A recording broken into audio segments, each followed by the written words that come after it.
באמת שהיא מלחמה גדולה ועצומה. Donc le Tanya il nous dit c'est vrai que la guerre, le combat, c'est un combat important. Donc c'est ça toute la question, puisqu'on a vu que le but qu'on se fixe ici, c'est de démontrer comment Karov elecha davar meod beficha bilvavcha la'asoto. Que ce soit possible de servir Dieu, on comprend que effectivement c'est possible, Dieu ne peut pas demander quelque chose d'impossible, mais on a l'impression que le servir Dieu, c'est une guerre, c'est un combat, c'est quelque chose c'est un effort permanent.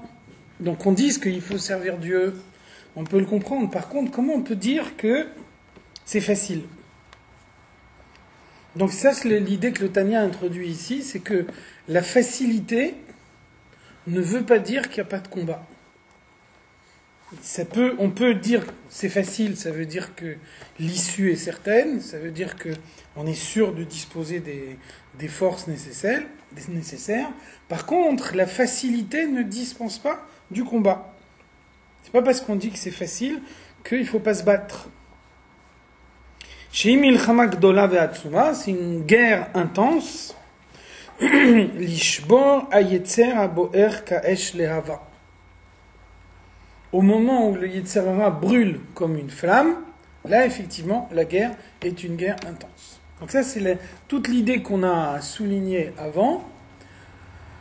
On combat le Yetzer Hara avant qu'il soit brûlant. Au moment où il est brûlant, on ne peut pas le combattre parce qu'il est trop fort. Donc il faut prendre les devants, prévoir ce qui va se passer, et arriver à combattre le Yetzer Hara au moment où il n'attaque pas. Et c'est là qu'on peut faire en sorte que ce soit effectivement facile. Par contre, quand on est attaqué par le Yetzer Hara, donc là, effectivement, ce sera difficile. Mipne pachad avaye, il faut réveiller en soi la crainte de Dieu. Et donc, réveiller la crainte de Dieu à un moment où on est attaqué par le Yetzer Hara, ça demande un combat beaucoup plus important. Ukvo nisayon mamash. Et là, c'est strictement comparable à une épreuve. Donc, qu'est-ce que ça veut dire ? Ça veut dire qu'une épreuve, c'est une situation anormale. Un homme, il ne peut pas vivre en étant soumis à l'épreuve en permanence. Au point qu'on dit dans la chassidoute que l'épreuve, c'est plus difficile que la mort. La mort, ça dure un instant. On dit à quelqu'un, tu te prosternes devant la Vodazara, sinon je te tue. Il se laisse tuer, c'est quelque chose qui dure un instant. Donc il y a un sacrifice de sa part, qui est le sacrifice suprême, et en même temps, il n'y a pas de souffrance. Parce que en une seconde, tout est fini. L'épreuve, elle est dans la durée. L'épreuve, c'est quelque chose qui dure. Et donc, dans la mesure où ça dure, l'épreuve, elle est finalement plus dure que la mort. Donc, qu'est-ce que c'est une épreuve ? Une épreuve, c'est une situation dans laquelle un homme, il est soumis à des pressions plus importantes que celles qu'il peut normalement supporter. Donc ça ne veut pas dire qu'on le met dans une situation où il n'a pas la possibilité de s'en sortir. S'il a des pressions importantes, il a également des forces spirituelles importantes qui lui permettent de prendre le dessus sur ces pressions. Mais le moment même de l'épreuve, c'est un moment anormal. C'est un moment où tout ne se passe pas comme ça devrait se passer dans une situation normale. Donc, là le Tanya il nous dit, le moment de l'attaque du Yetzer Hara, c'est un moment d'épreuve. C'est un moment où les épreuves, où la pression qu'on exerce sur l'homme, elle est plus forte qu'une pression normale. C'est la raison pour laquelle, comme l'épreuve, elle impose une pression très forte, donc quelqu'un qui n'est pas préparé, quelqu'un qui ne se prépare pas à l'avance et qui découvre le mal au moment où il est attaqué, au moment où le Yetzer Hara s'attaque à lui, alors il n'est pas en bonne position pour pouvoir répondre au mal. Donc c'est ça la grande idée du Tanya, c'est que le service de Dieu, il est facile dans la mesure où on sait prendre les devants. Eizeu Chacham Aroe et Tanolad. Le Chacham, c'est celui qui anticipe à l'avance ce qui va se passer. Et donc, comme il a déjà tout prévu à l'avance, il a pris les mesures pour que ça soit facile au moment où c'était encore facile. C'est ça qui fait que, au moment même où vient la difficulté, au moment où le Yetzer Hara se réveille, on arrive plus facilement à lui résister. Et une explication de l'Admor HaZaken dans l'Likutei Torah qui illustre cette idée. L'Admor HaZaken, il dit, c'est comme deux amis qui font une alliance ensemble, Kritut Brit, et ils décident qu'ils vont toujours être amis. Donc l'Admor HaZaken, il dit, a priori, c'est pas logique. Si ils sont amis, ils n'ont aucune raison d'imaginer que demain, ils vont pas être amis. Donc au moment où ils sont amis, l'alliance, elle n'a pas de sens. Et c'est seulement au jour où ils n'ont plus envie d'être amis, au jour où ils ont envie de se disputer, c'est là qu'ils vont peut-être penser à faire une alliance. Donc l'Admor HaZaken, il dit, la réponse, elle est évidente. C'est que au moment où ils sont en train de se disputer, ils n'ont plus envie de faire cette alliance. Donc ça veut dire, on fait l'alliance à un moment où l'alliance, elle sert à rien, parce que les deux amis, ils sont parfaitement en bon terme, ils n'ont aucun besoin de cette alliance.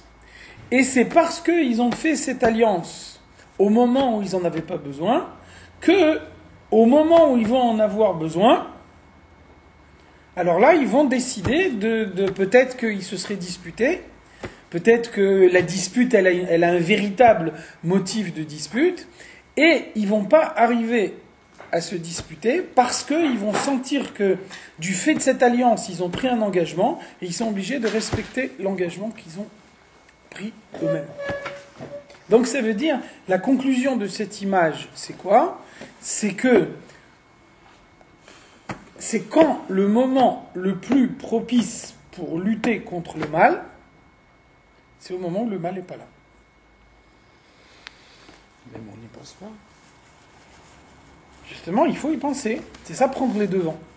Prendre les devants, ça veut dire y penser. C'est pour ça qu'on va dire plus loin dans ce chapitre que la base du service de Dieu, c'est de bien se connaître soi-même. De bien connaître ses défauts et de bien connaître ses qualités. Ça veut dire que dans un domaine où on a des qualités, on ne doit pas avoir de la fausse modestie. Si Dieu a donné à quelqu'un des qualités, alors il doit utiliser pleinement ces qualités. Si on sait que dans un certain domaine matériel, on n'a pas tellement d'attirance vers les forces du mal, là il n'y a pas lieu de chercher à multiplier les khumrot dans ce domaine-là. Chaque chose matérielle, elle a besoin de recevoir l'élévation. Si quelqu'un il sent que dans un domaine matériel, il a des difficultés particulières, ça veut dire que lui, il n'est pas le mieux placé pour apporter l'élévation aux objets matériels de ce domaine-là. Inversement, quelqu'un qui sait que dans ce domaine-là, il n'a pas spécialement d'attirance vers le mal, lui, il est beaucoup mieux placé pour apporter l'élévation à ce domaine-là de la matière du monde. Donc ça peut être aussi un effet du Yetzer Hara. Toi, tu es un grand mahmir, et donc tu vas faire des grandes khumrot, comme ça tout le monde pourra savoir à quel point tu es mahmir, et donc le Yetzer Hara va s'arranger que l'homme fasse des khumrot précisément dans le domaine où ces khumrot ne sont pas nécessaires. Et qu'est-ce que ça va être à ce moment-là l'effet de ces khumrot ? L'effet, ça va être de l'empêcher d'apporter l'élévation à un domaine auquel lui, il aurait pu apporter l'élévation. Donc d'une part, on ne fait pas ce qu'on doit faire, on n'accomplit pas sa mission dans le monde.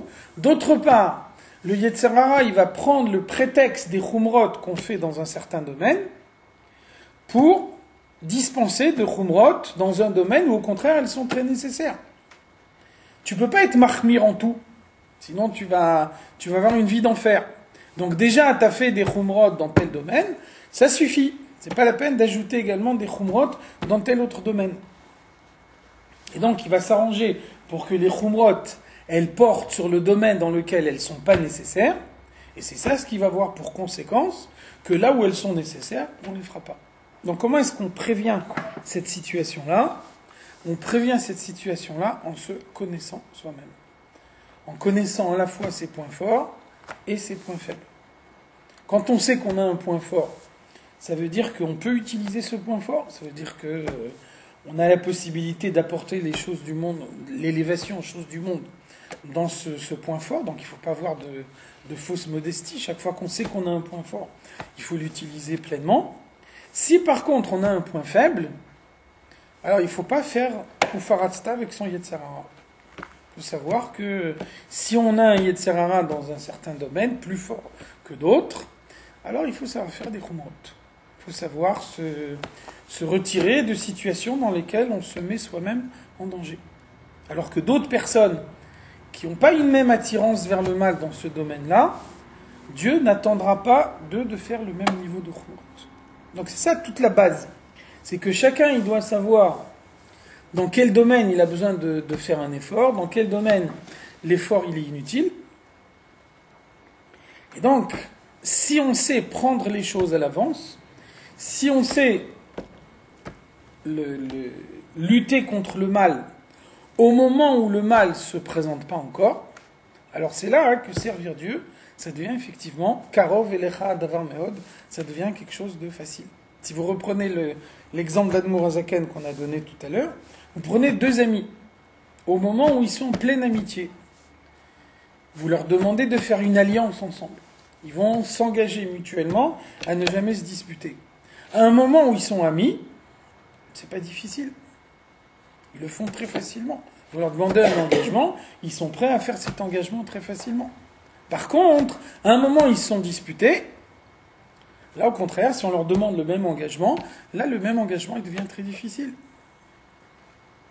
Donc lutter contre le mal, ça veut dire lutter contre le mal avant que le mal se présente. Qu'on arrive à anticiper l'événement, alors après on vit l'événement d'une façon différente. Si on n'a rien anticipé à l'avance, on laisse l'événement venir. Au moment où l'événement y vient, alors le Tanya nous dit Kemo Nisayon Mamash. Là, ça devient comme une épreuve. Une épreuve, ça veut dire une situation exceptionnelle dans laquelle un homme est confronté à une difficulté plus grande que ce qu'elle devrait être normalement. Ilkar. Donc, quelle est la solution ? Comment est-ce qu'on arrive à servir Dieu de la manière qui convient ? Tsarir kol adam lefi mashiu mekomo ou madrigato.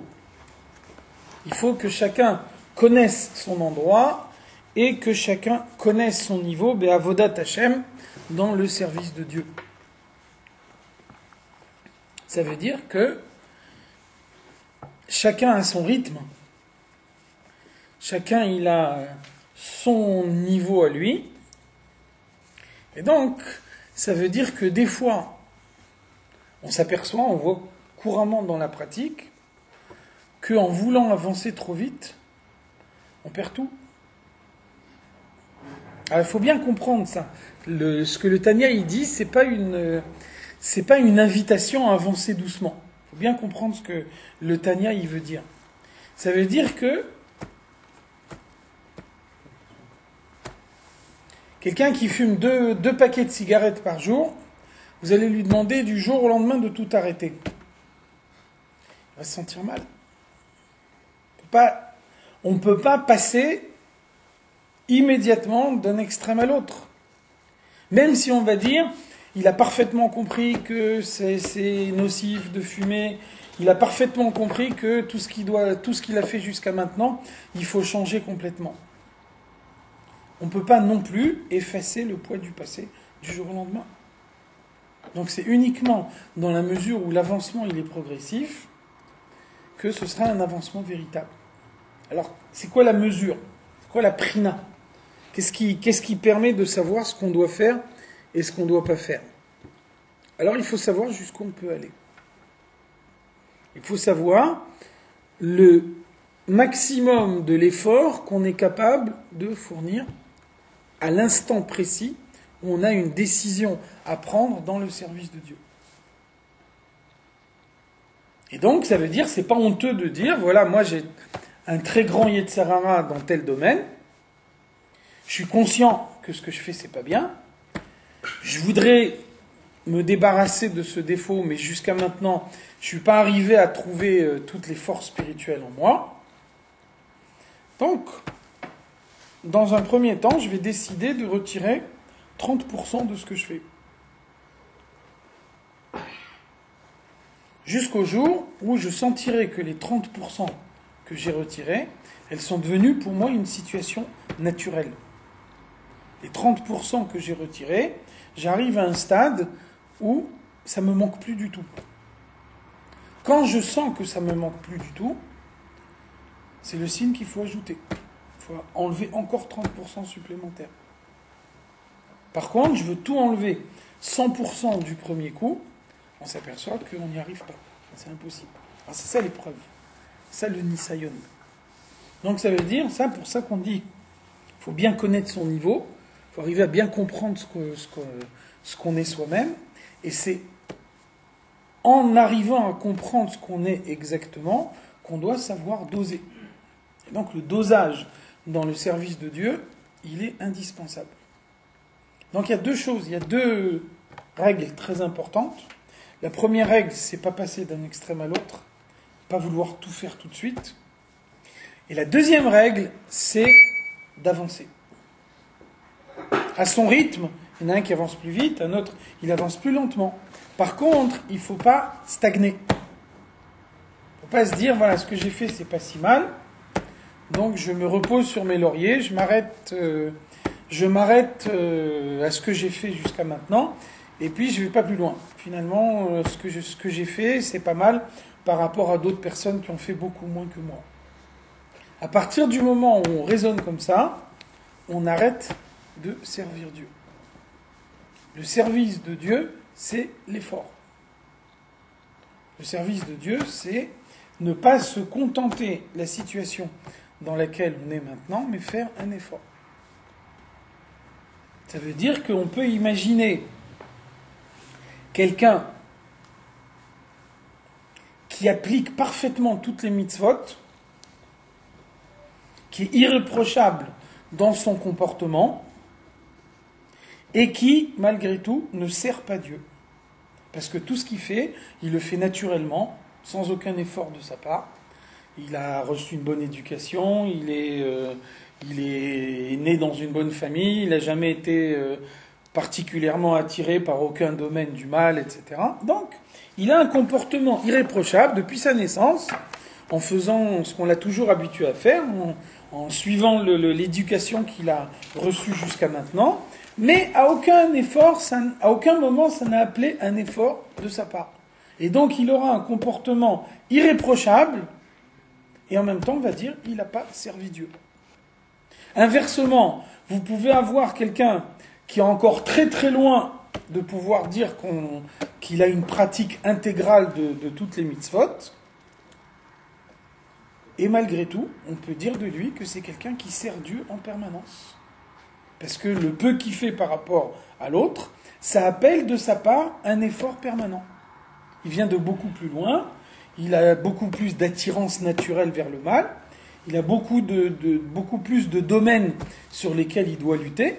Donc même si au final, le résultat concret qu'il a obtenu, il est largement inférieur à celui du précédent, en termes de service de Dieu, en termes d'effort du service de Dieu, on peut dire que le second, il a servi Dieu beaucoup plus que le premier. Excusez-moi, et en quoi c'est grave s'il n'a pas servi Dieu? Si les mitzvot sont là. Le but, c'est de servir Dieu. Le but, c'est le service de Dieu. Et personne ne peut dire, moi, j'ai pas besoin de servir Dieu, chez moi, tout est naturel. Au contraire, si tout ce que tu as fait maintenant, tu es arrivé au stade qu'à partir de maintenant, c'est naturel, ça veut dire que maintenant, il faut mettre la barre plus haut. Donc le but, c'est de mettre la barre plus haut en permanence.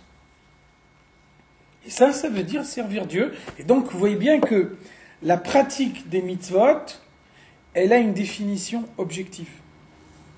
La pratique des mitzvot, elle est définie par le Shulchan Aruch.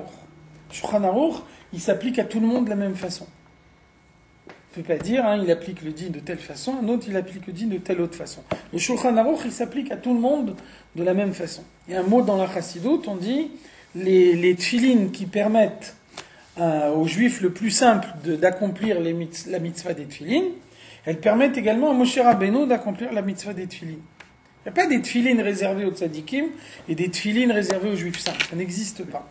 Il y a une seule forme de tfilines. Les tfilines, c'est les mêmes pour tous les juifs. Donc en termes de halakha, de comportement, de qu'est-ce qu'on doit faire, là tout le monde est identique. En termes de service de Dieu, chacun a un parcours individuel. Et le parcours de l'un, c'est pas le parcours de l'autre. Donc dans la Chassidoute, on dit en particulier, le Rabbi répète souvent dans les sichot, David Amelech, il dit Vechatati negdi tamid. Ma faute se trouve toujours face à moi. Qu'est-ce que ça veut dire? Qu'est-ce qu'il veut dire David Amelech? David Amelech, il a fait une faute, ce qu'on peut appeler une faute à son niveau à lui. En tout cas, par rapport à son niveau à lui, il le considère comme une faute. Donc il fait tchouva. Il essaye de faire un effort pour s'élever au-dessus de la situation dans laquelle il a trébuché, pour faire en sorte que, confronté à la même situation, il ne trébuchera pas une autre fois. Cette tchouva, cet effort, il va avoir pour effet de racheter sa faute, de la faire disparaître. Pour pouvoir faire disparaître la faute, il a besoin de faire un effort dans son service de Dieu. Son effort va le porter à un niveau plus haut du service de Dieu. Lorsqu'il arrive à un niveau plus haut du service de Dieu, sa faute réapparaît. Parce qu'elle a été effacée dans le stade précédent, mais maintenant où il est arrivé à un niveau plus haut, la faute a besoin d'être effacée également à ce niveau plus haut. Donc sa faute réapparaît. Quand sa faute réapparaît, ça veut dire qu'à partir de maintenant, il doit faire tchouva à un niveau plus haut que sa tchouva précédente. Puisque la tchouva précédente, elle avait pour but d'effacer la faute à un stade inférieur. Donc un effort inférieur était suffisant. Maintenant, il est arrivé à un niveau supérieur du service de Dieu. Donc la faute, elle arrive à un niveau supérieur. Plus on est haut dans son service de Dieu, et plus une faute insignifiante, elle devient grave. Moshe Rabbeinu, il cogne sur le rocher au lieu de lui parler. Pour n'importe quel autre juif qui n'aurait pas été Moshe Rabbeinu, on n'aurait même pas considéré ça comme une faute. Pour Moshe Rabbeinu, c'est une faute suffisamment grave pour avoir pour conséquence qu'il ne rentre pas en Eretz Israël alors que toute sa vie, il a rêvé de rentrer en Eretz Israël. Ça veut dire que la gravité de la faute, elle n'est pas objective. La gravité de la faute, elle est en fonction de la personne. Donc quand on est à un niveau inférieur du service de Dieu, la faute, elle est entre guillemets moins grave. Quand on arrive à un stade plus haut du service de Dieu, la faute, elle devient plus grave. Quand elle devient plus grave, ça veut dire qu'elle réapparaît. Quand elle réapparaît, ça veut dire que on a besoin d'un niveau supérieur de teshuva qui va effacer la faute, même à ce niveau plus haut. Donc pour pouvoir effacer la faute à ce niveau plus haut, il faut un effort plus important. Cet effort plus important, il va faire accéder encore à un niveau plus haut de teshuva, où la faute va réapparaître encore une fois. Il faudra l'effacer encore une fois. C'est pour ça que David Amelech, il dit « Chatati negdi tamid » ma faute se trouve en permanence face à moi. Chaque fois que je l'efface, elle réapparaît à un stade plus haut. Et vous voyez que de cette façon-là, la faute, elle devient le moteur de la tchouva. Donc c'est ça, c'est le niveau de Itapra. Itapra, ça veut dire transformer le mal en bien. La faute elle-même, elle devient le moteur de la tchouva. c'est les différentes étapes de réparation de la faute qui font qu'au fur et à mesure, un homme, il s'élève de plus en plus haut dans le service de Dieu.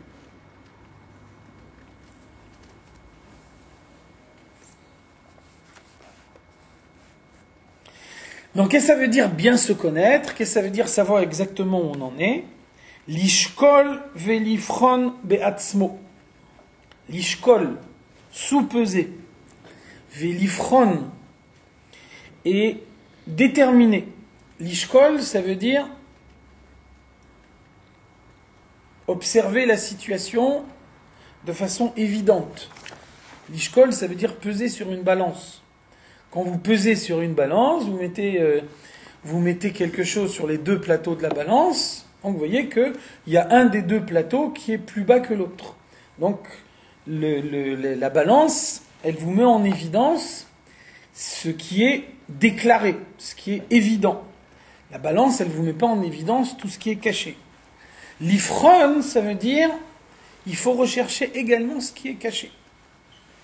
Ça ne suffit pas de se connaître superficiellement, de voir les aspects de sa personnalité qu'on peut découvrir à l'évidence sans avoir besoin vraiment de méditer sur sa propre situation.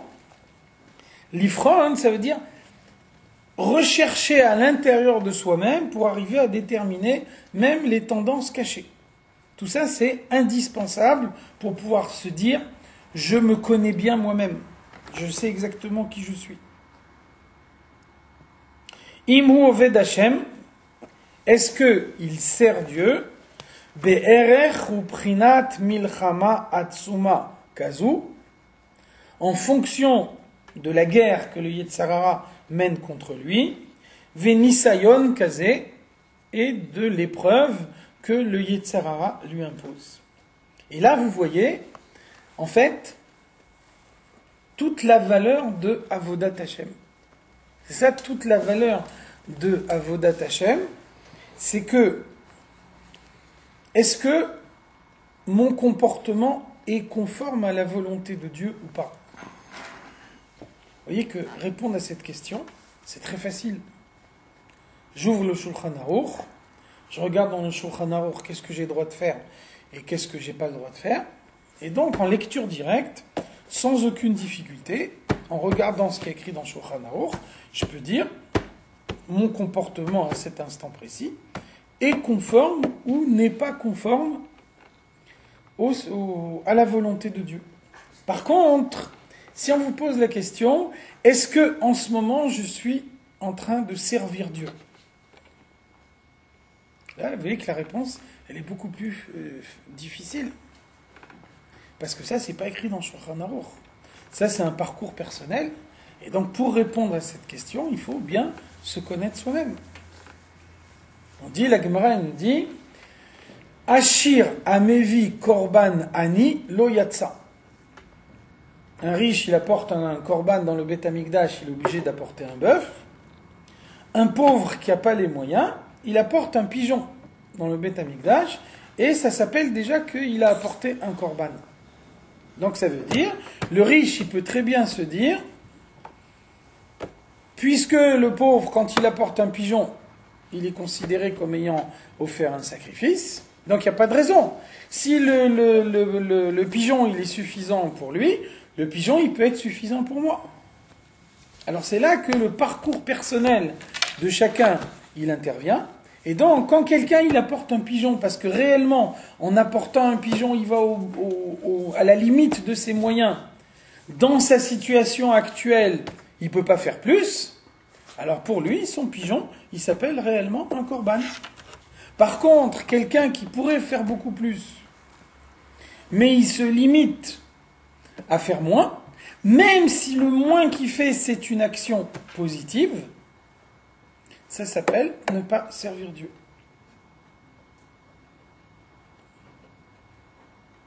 Rashi dit dans le Chumash, Rashi nous dit, il y a deux sortes de avadim, il y a deux sortes d'esclaves, de serviteurs. Il y a un esclave qui sait couper du bois, et il y a un esclave qui sait enfiler des perles. Donc, enfiler des perles, C'est un travail de précision. Ça demande une formation, ça demande une dextérité. Couper du bois, c'est donné à tout le monde. Alors, il peut y avoir un Eved qui est absolument incapable d'enfiler des perles. Quand lui, il coupe du bois, il est bien utilisé. Il va au maximum de ses capacités. On ne peut pas attendre plus de sa part. Par contre, si vous prenez un Eved qui est capable d'enfiler des perles et vous lui demandez d'aller couper du bois, alors on ne peut pas dire que ce qu'il fait, c'est mal. Quand il coupe du bois, il fait quelque chose de positif. Et néanmoins, vous voyez bien qu'il y a une perte. Parce que lui, il pourrait faire beaucoup plus. Et donc, quand il se contente de moins, même si le moins qu'il fait, il est positif, malgré tout, le bilan global, il reste un bilan global négatif, parce qu'il y a une perte. Parce que par rapport à ses capacités, il aurait pu faire beaucoup plus. Donc là, vous voyez que quand la question, c'est est-ce que je suis en train de servir Dieu en ce moment, cette question-là, elle n'est pas du tout facile à répondre. Si la réponse, c'était uniquement est-ce que ce que je fais en ce moment c'est bien ou c'est pas bien, là la réponse serait facile. Je suis capable de dire si en ce moment ce que je fais c'est bien ou c'est pas bien. Par contre, la question elle est est-ce que le bien que je fais en ce moment, il est à la mesure de tout le bien que je peux attendre de moi-même? Et là c'est pas évident. Là, la réponse, elle n'est pas évidente. Donc, évidemment, le but, c'est de servir Dieu. Le but, c'est pas uniquement d'accomplir les mitzvot. Le but, c'est de servir Dieu, c'est-à-dire d'être dans un état d'effort permanent pour le service de Dieu. Malgré tout, on reste quand même avec l'idée que cet effort permanent du service de Dieu, il ne remet pas en cause le fait que servir Dieu, c'est facile. Pourquoi ? Parce que l'effort, il est consenti à un moment où je ne suis pas attaqué de front par le Yetzer Hara.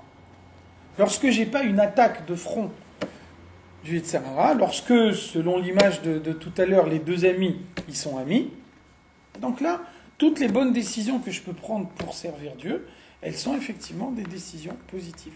Et là, c'est pas difficile. Si par contre, j'ai pas cette préparation préalable et j'attends le moment où ça éclate, alors là, effectivement, là, je suis en difficulté. Et là, j'ai beaucoup de mal à arriver à m'en sortir.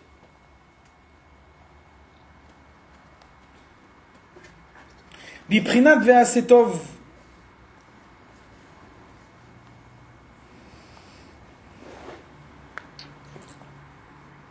Vous voyez bien que d'habitude on dit toujours Surmera ve'asetov. Écarte-toi du mal et fais le bien. Vous voyez qu'ici on ne cite pas Surmera. On cite uniquement ve'asetov. Parce que toute la avodat Hashem, elle est dans ve'asetov. Elle n'est pas dans Surmera. Dans Surmera, tout le monde est identique.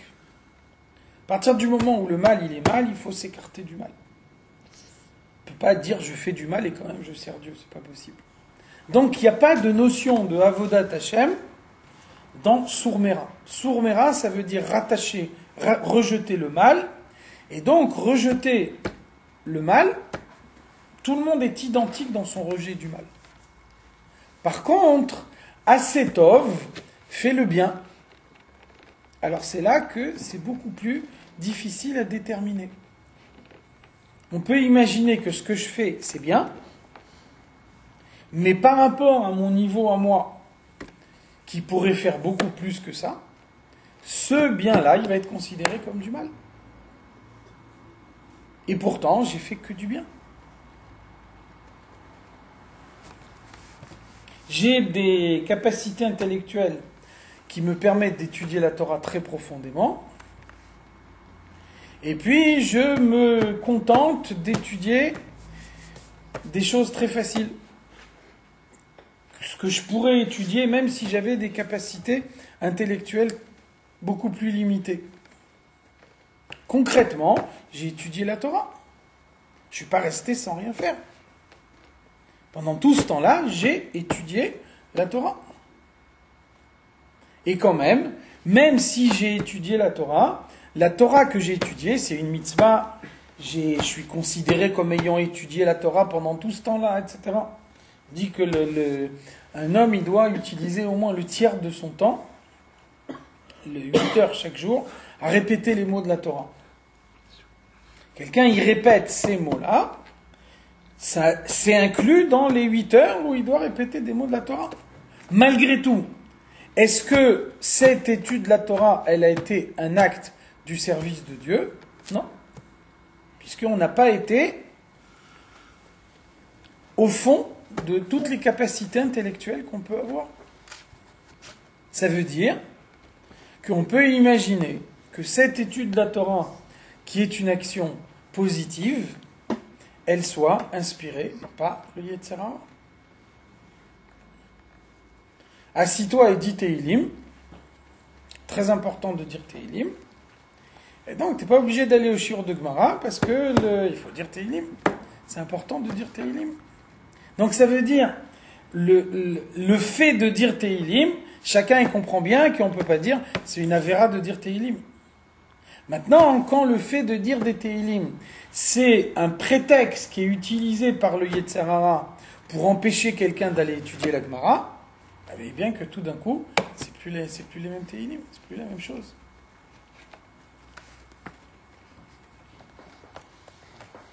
Donc c'est pour ça qu'on cite ici Asetov. Il y a plusieurs façons de faire le bien. Il y a toujours le mal. Il y a une seule façon. On détermine que quelque chose est mal, on le rejette. Le rejet du mal, il est uniforme. Il a une seule forme. Par contre, le bien, il a plusieurs formes. On peut toujours imaginer un bien plus profond, un bien plus intense, un bien supérieur. Donc la question, c'est pas seulement est-ce que je fais le bien? La question, c'est est-ce que le bien que je fais, il est à la mesure de ce que je dois faire? Kigon be'avodat atfila.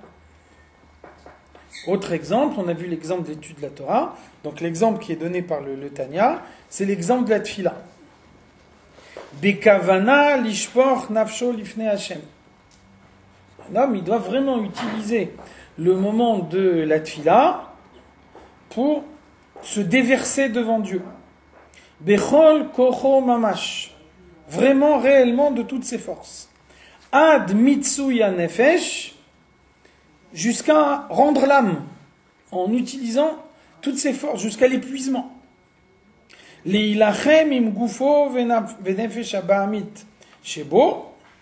En luttant contre son corps, en luttant contre son âme animale, de façon à ce que cette prière, elle puisse laisser la trace pendant tout le reste de la journée, pour que grâce aux forces qu'on a pris le matin en se réveillant dans la tfila, grâce à ça, toute la journée, elle est transformée. Donc il y a peut-être des situations du mal dans lesquelles on aurait trébuché, et grâce aux forces spirituelles qu'on a pris pendant la tfila le matin,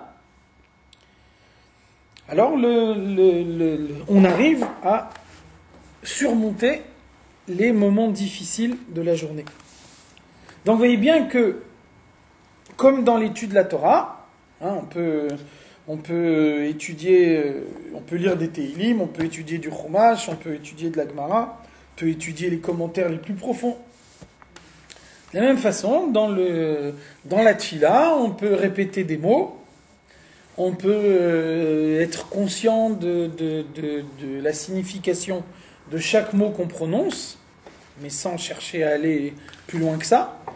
On peut aussi étudier la chassidoute avant la tfila et puis ensuite utiliser toute la tfila pour méditer à ce qu'on a étudié, à la chassidoute qu'on a étudié avant la tfila et pour essayer de modifier son comportement dans le domaine qui était évoqué dans le Mahamar qu'on a étudié avant la tfila.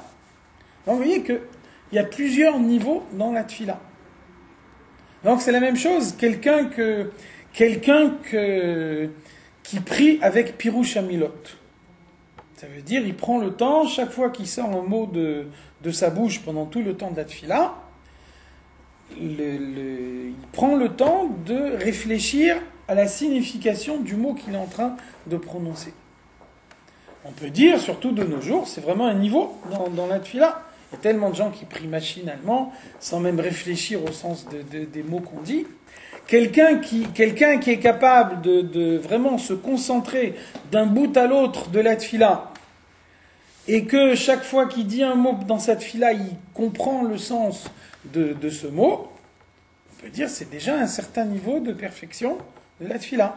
Et c'est vrai que pour quelqu'un qui ne peut pas aller plus loin, pour quelqu'un pour qui ça représente véritablement la perfection dans la situation où il est à l'heure actuelle, alors on peut dire effectivement, c'est vrai, il a prié du mieux qu'il peut prier.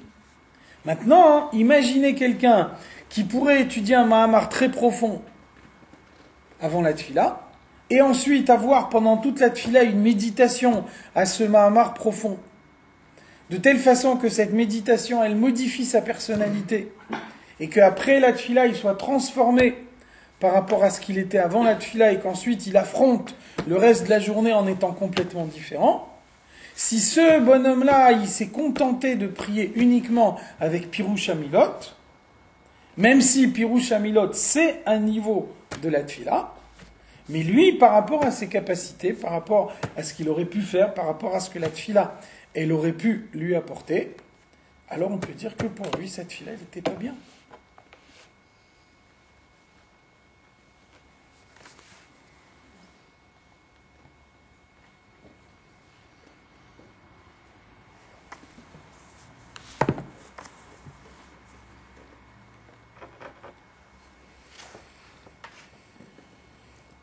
Amon'im akavana b'milchama atzuma. Pourquoi on cite précisément l'exemple de la tefila ici? C'est parce que le but de l'effort, c'est de maîtriser l'âme animale. C'est de maîtriser le corps. On a vu avant, le Tanya il a insisté sur cette idée. L'âme animale, c'est comme un animal qu'on dresse. Ça veut dire qu'un animal qui est au début du dressage, il y a des choses qu'il est strictement incapable de faire. Et puis après, une fois qu'il a été dressé, alors il y a des comportements qu'il n'arrivait pas à avoir au début et qui deviennent complètement naturels. Un animal, on l'a formé à jongler. Quand on arrive à la fin du dressage, ça veut dire que pour lui, jongler, c'est devenu une situation naturelle. Alors qu'au début de son dressage, il était strictement incapable de le faire. Ça veut dire que l'âme animale, elle fonctionne comme un animal. Donc ça veut dire que l'effort qu'on demandait d'elle au début, c'était quelque chose qui dépassait ce qu'elle pouvait envisager, qui dépassait ses capacités. Et puis au fur et à mesure qu'on avance dans le service de Dieu, l'âme animale, elle est de plus en plus capable de faire certaines choses qu'elle n'arrivait pas à faire au début. Alors évidemment, le moment privilégié pour lutter contre son âme animale, c'est la tefila. Puisque la tefila, c'est le moment de hitbonenut, c'est le moment de la méditation. Et la méditation, évidemment, elle porte sur le Mahamar de Chassidut qui va expliquer qu'on doit faire un effort dans tel domaine, dans tel autre domaine. Donc quelqu'un qui étudie régulièrement la Chassidut et qui prie régulièrement avec tous les Mahamarim qu'il étudie, donc il va être amené à faire des efforts, à faire des efforts à son âme animale dans tous ces domaines au fur et à mesure de son étude. Et c'est ça l'avancement dans le service de Dieu.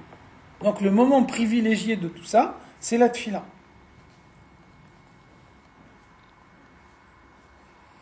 Les vatcham ul chatetam ka'afar kodem atfila. Donc il va essayer de se libérer de l'emprise de son âme animale, la rejeter et la piétiner, ka'afar, comme de la poussière, kodem atfila, avant de commencer à prier shachrit ve'arvit, matin et soir, mideyom beyom, chaque jour. Et donc c'est ça, c'est cette tfila qu'il va faire tous les jours, qui va être la prina, qui va être l'indice de là où il en est réellement dans son service de Dieu. Si la idbononout, elle avance pas, si on s'aperçoit que il y a 3 mois qui sont passés, il y a 3 mois j'étais en train de me dire j'ai tel domaine où j'ai une difficulté particulière et puis il faut que je lutte, et puis 3 mois plus tard, quand j'essaye de réfléchir dans ma tfila, je m'aperçois que finalement la difficulté que j'ai dans tel domaine, elle est toujours là, elle n'a pas bougé. Il faut bien se rendre à l'évidence, pendant ces 3 mois, j'ai pas avancé. Donc j'ai prié, j'ai essayé de prier comme il fallait, j'ai essayé de méditer à ce qu'il fallait méditer, mais quand est-ce que la méditation est une méditation réelle? Quand elle laisse une trace après la tfila. Et que je peux dire après la tfila, il y a telle situation à laquelle j'étais confronté dans la journée, si j'avais pas fait une bonne tfila ce matin, j'aurais craqué, et là, parce que ma tfila ce matin, elle m'a donné des forces particulières, alors j'ai pas craqué. Je suis arrivé à surmonter l'épreuve. Si 3 mois plus tard, on en est au même point, et là, il faut bien se rendre à l'évidence. On n'a pas avancé. Donc la tfila, elle était une vraie tfila pendant toute cette période-là. Et en même temps, on n'a pas servi Dieu.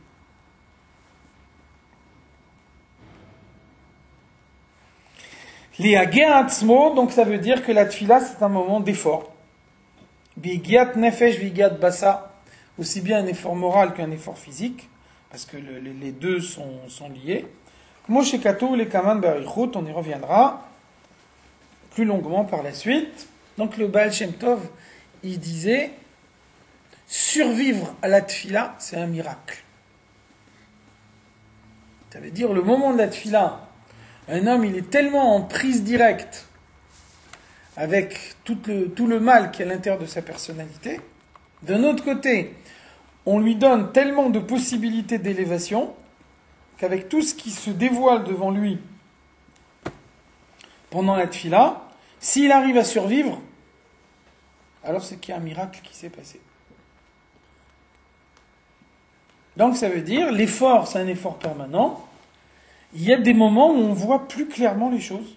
Un de ces moments de clairvoyance, c'est la tfila. Kol shelo higia l'idée midazu. Tant qu'on n'est pas arrivé à cette situation-là. Leilachem im gufo milchama atsuma kazu. Tant qu'on n'est pas dans une situation d'effort permanent envers son corps, tant qu'on ne sent pas que on avance, tant qu'on ne voit pas ce que chaque jour il apporte de plus par rapport à la veille, Adayin lo higia leprinat milchemet hayetzer haboer ke'esh le'ava. On n'a pas encore gagné la guerre contre le Yetzer Hara. Et donc je répète, c'est important, quand on dit on n'a pas gagné la guerre contre le Yetzer Hara, on n'est pas en train de dire, le Tanya il nous dit pas on n'est pas religieux, on est un juif qui fait des avérotes. Il peut s'agir ici d'un juif qui ne fait pas du tout de avérotes. Tout ce qu'il fait, c'est entièrement conforme à la volonté de Dieu. Tout ce qu'il fait, c'est strictement ce que le Shulchan Aruch demande de faire.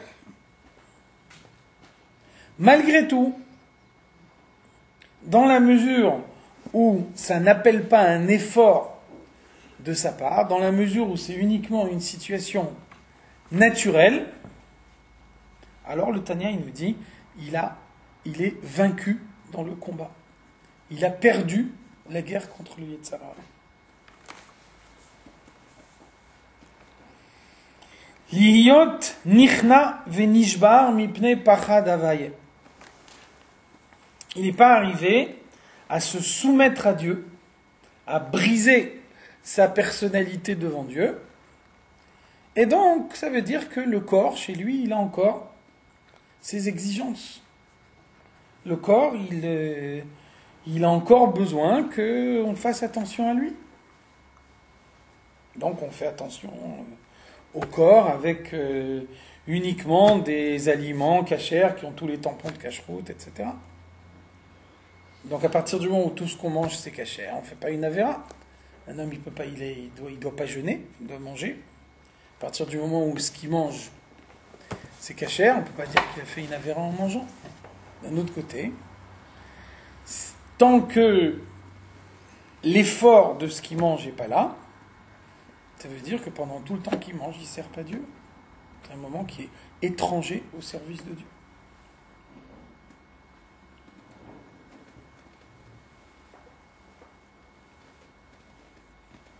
Vechen beinyan birkat Amazon. C'est la même chose pour birkat Amazon. Donc là, vous voyez, c'est très surprenant.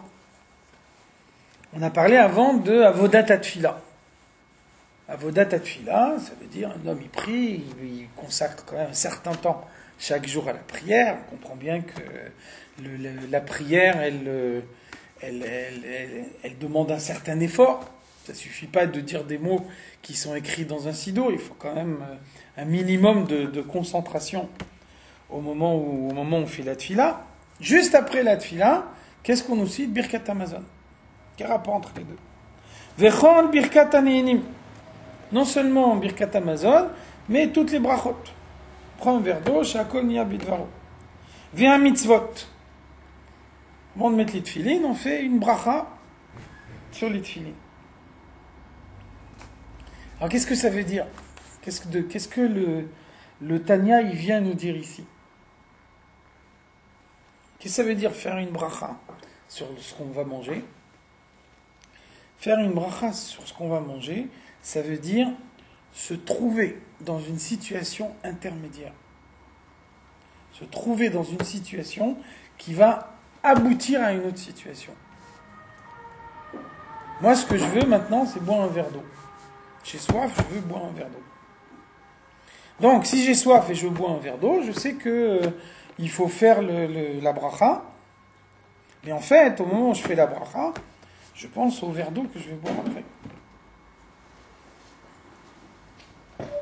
Ça veut dire que, puisque j'ai le verre d'eau dans l'esprit pendant tout le temps que je dis la bracha, je me retire moi-même la possibilité de pouvoir me concentrer sur cette bracha. Je vis la bracha comme une étape intermédiaire vers quelque chose qui vient par la suite. Non, mais ça provoque la bracha. C'est deux étapes différentes. Ça veut dire que d'un côté, je peux boire le verre d'eau après avoir dit la bracha, et ça veut dire de notre côté que avant de boire le verre d'eau, quand je regarde la bracha comme un but par elle-même, indépendamment de ce qui vient après. Est-ce que je n'oublie pas la bracha et j'ai soif? Justement, ça veut dire que même quelqu'un qui a soif, le service de Dieu, l'effort du service de Dieu, il implique d'oublier sa soif pendant tout le temps de la bracha. Si la seule idée que tu as dans la tête, c'est j'ai soif, tu te retires toi-même la possibilité de pouvoir te concentrer sur la bracha. C'est souvent. Il y a les chassidim, ils ont vu le rabbi précédent, il a visité Eretz Israël en 1929. Les chassidim qui étaient là-bas, ils ont raconté que la plupart des chassidim qui vivaient en Eretz Israël, ils ne connaissaient pas le rabbi précédent. Et ils ont dit que là où le rabbi précédent, il a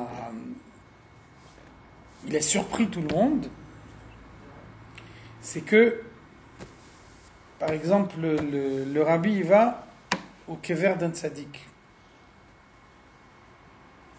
Alors on voit que dans toute la route, quand le rabbi se dirige vers le kever, il a un visage joyeux. Merci, ça manquait. Quand il arrive, quand il rentre à l'intérieur du tombeau du tzaddik, tout d'un coup son visage il devient très sérieux. Donc a priori, il ne peut pas devenir sérieux d'une seconde à l'autre. On aurait pu penser que, avant d'arriver dans une situation sérieuse, tu te prépares déjà à l'avance au sérieux qui va venir par la suite. Donc c'est ça l'explication, c'est que tant qu'on n'est pas au tombeau du tzaddik, on n'est pas encore en condition. Il y a une avoda d'avant d'arriver au tombeau du tzaddik, et puis il y a une avoda au tombeau du tzaddik même. Quand on est dans cet endroit-là, on est dans l'instant de la visite au tombeau du tzaddik, à ce moment-là, le rabbi, il est dans le tombeau du tzaddik. Une seconde avant, il n'est pas encore au tombeau du tzaddik. Donc là, on attend d'autres choses de lui. Il est dans d'autres choses. D'autres choses. Quand les chassidim en Russie, ils ont entendu ça, ils ont dit non, on a vu la même chose en Russie. Ils ont dit le rabbi va prendre un train. Le train, il démarre à telle heure. Ça veut dire que quand tu vois l'heure avancer et que tu as peur de rater ton train, donc tu deviens impatient. Dans les quelques minutes avant le démarrage du train, tu anticipes déjà le démarrage du train et donc tu es nerveux parce que tu as peur d'avoir un retard imprévu qui fait que tu vas rater le train. Donc les chassidim en Russie, ils ont dit, on n'a jamais vu ça chez le rabbi précédent. Au moment où il rentre dans le train, il rentre dans le train. Tant qu'il n'est pas encore rentré dans le train, il n'est pas dans le train. Donc il n'a pas à être nerveux parce qu'il va ou il ne va pas rentrer dans le train. Chaque seconde, il a sa avoda qui lui est propre. Et donc, entrer dans un instant la avoda de l'instant suivant, c'est faire que cet instant, il ne serve à rien. Donc ça, c'est l'exemple de Birkat Hamazon. Ça, c'est l'exemple de dire une bracha avant de manger. Donc ça, dans les termes de la chassidoute, ça s'appelle la pnimiyut. Être un pnimi. Qu'est-ce que ça veut dire être un pnimi? Dans la chassidoute, on dit être un pnimi, ça veut dire ce qu'on fait, on le fait entièrement. Par exemple, je suis en train d'étudier cette page, et puis je vais regarder ce qui se passe un peu plus loin là. Je feuillette le livre. Ça veut dire que je ne suis pas ici. Combien il me reste pour arriver à la fin du chapitre? Je ne suis pas là où je suis maintenant, je suis après. Donc ça veut dire que parce que j'ai décidé que je dois regarder combien il me reste jusqu'à la fin du chapitre, ça veut dire que la partie du chapitre que je suis en train d'étudier maintenant, je l'ai zappé complètement. Donc ça s'appelle un comportement de chitzoni. Chitzoni, ça veut dire je suis dans une chose et en même temps je me préoccupe d'une autre chose. Être un pnimi, ça veut dire s'investir complètement dans ce que je fais en ce moment. Dit une fois, le rabbi précédent était un petit garçon, il était à l'école, et il regardait par la fenêtre ce qui se passait dans la rue. Et son professeur, il l'a vu, et il lui a dit, il vaut mieux être dehors et regarder ce qui se passe dedans, plutôt que être dedans et regarder ce qui se passe dehors. Ça veut dire que tu es à l'école, tu es en train d'étudier, puis en même temps tu regardes par la fenêtre. Ça veut dire que ce que tu étudies maintenant, tu n'es pas dedans. Si tu n'es pas dedans, tu n'as aucune chance d'étudier. Donc c'est ça l'exemple le plus clair de ça. C'est pour ça que le Tanya il nous introduit cette idée ici. C'est très facile de vivre la bracha avant la nourriture comme une étape intermédiaire qui n'a pas un but en soi. J'ai soif, je suis importuné parce que j'ai par la soif, j'ai besoin impérativement et rapidement de boire un verre d'eau. Je sais que pour pouvoir boire un verre d'eau, il faut faire une bracha. La bracha, c'est une formalité qui précède ce que je veux faire. Dès l'instant où on a introduit le mot précéder, on a dévalué l'acte lui-même. Donc ça veut dire, la bracha, elle devient un acte par elle-même, indépendant de ce qui va se passer après.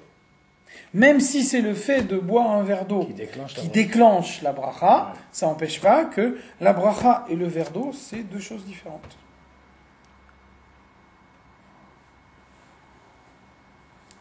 Alors comment on peut replacer ça dans le contexte de ce qu'on a dit avant? On a dit avant, le but, c'est l'effort.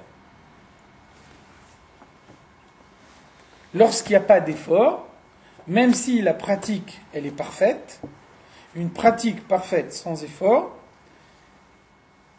elle ne s'appelle pas un service de Dieu.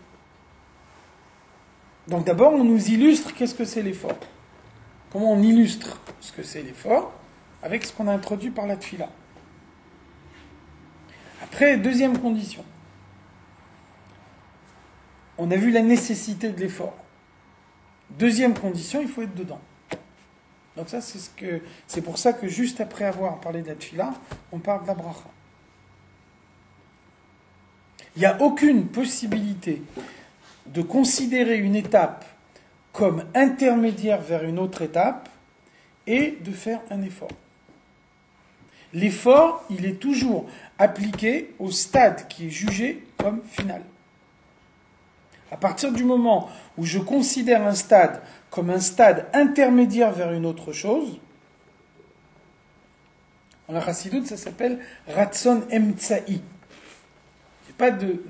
Je ne recherche pas cette étape comme une étape propre. Donc, dans cette étape-là, je n'ai pas d'effort à faire. Dès l'instant où je n'ai pas d'effort à faire, ça ne peut pas être une étape du service de Dieu. Rabbi Maharash, il donne un exemple pour illustrer cette idée. Le Rabbi Maharash, il dit, un scaphandrier, il plonge au fond de la mer pour chercher des perles. Chaque fois qu'il plonge, il risque sa vie.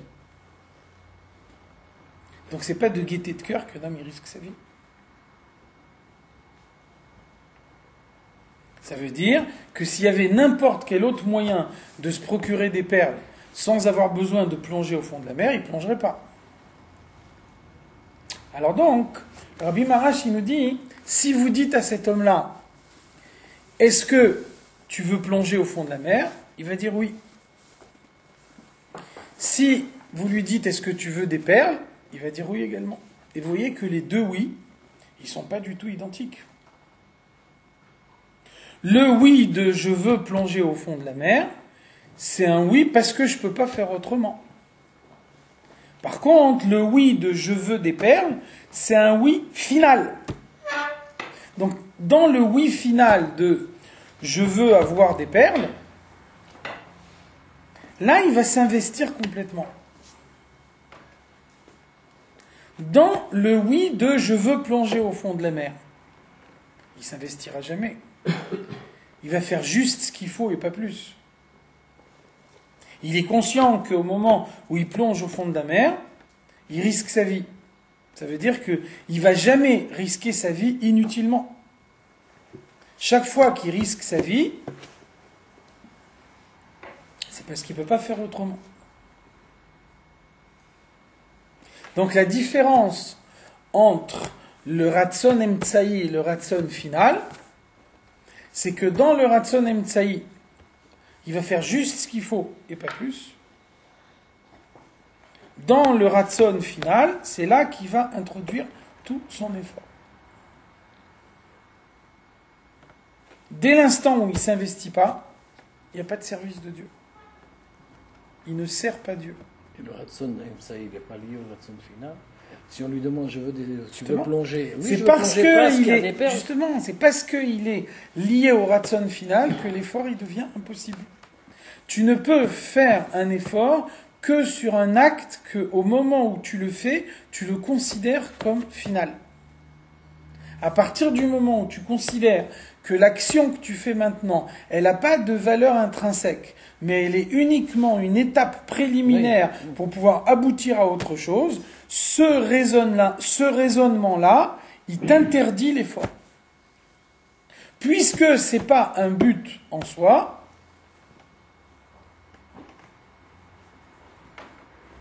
donc je n'ai pas à m'investir plus que ce qu'il faut s'investir.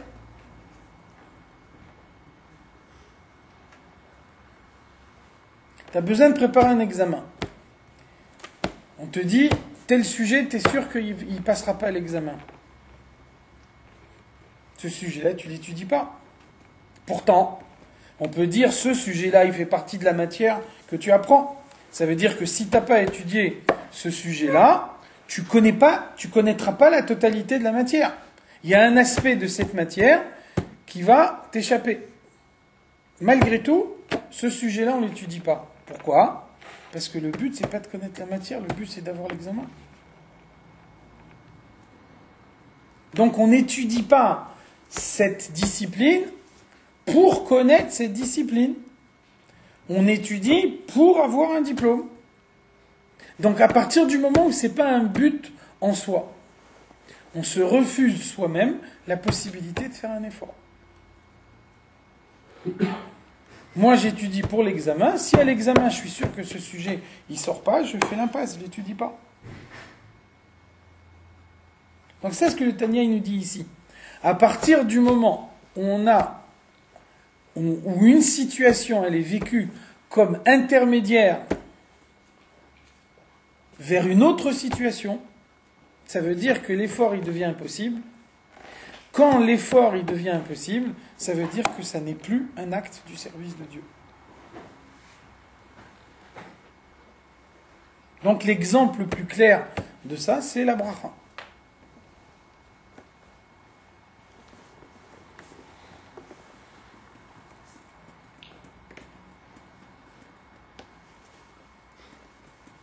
Vechen binyan birkat Hamazon, donc c'est comme ça qu'il faut considérer le birkat Hamazon. Vechol birkat haneinim, toutes les brachot qu'on peut être amené à faire avant de manger. Vea mitzvot, bénédiction qu'on peut faire avant la mitzvah. La mitzvah, c'est de mettre les tefilines.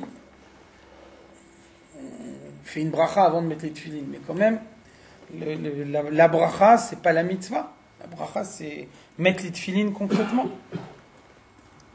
Et de même, il y a une préparation nécessaire avant chaque mitzvah qui fait que la mitzvah, elle permet réellement de s'attacher à Dieu. Donc, pour que la mitzvah, elle permette de s'attacher à Dieu, il faut que l'étape précédente, elle ne soit pas vécue uniquement comme une introduction à l'étape suivante, mais qu'elle ait un contenu propre. Chaque fois qu'il n'y a pas un contenu propre, on refuse l'effort qui va avec.